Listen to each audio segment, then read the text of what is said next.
Hey everyone, in this video we're going to take a quick look at the Sparklines feature in Excel. So we've got some sales data here, sales by office. We've got Amsterdam, Chicago, Hamburg, Prague and Sydney offices running from 2019 through to 2021, so just 3 years worth of sales data. So if we highlight all of our data just like this, we get this option here, quick analysis. And then you'll see along here we have Sparklines. So if I select that, there's 3 options, and what Sparklines are, as Excel describes them as, are mini charts placed in single cells. So we'll start off with the line example, and we get a little line chart just like that. So you'll see we have for Amsterdam, the trend goes down a little bit, then it goes up.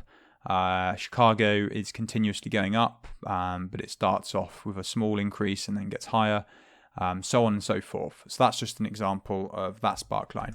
If I go back and select a different one, so column, again, does the same sort of thing, shows us what's going on. So we can see that 2019 is slightly higher than 2020, and then 2021 is a lot higher.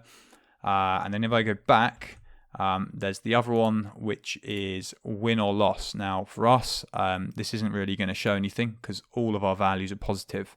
But if I was to make this one negative, so put a minus there, you'll notice how this value here is now red. So it shows that we kind of have positive values and then a negative value. Again, I could put a minus before this one, for example, and the middle one will turn red, just like that.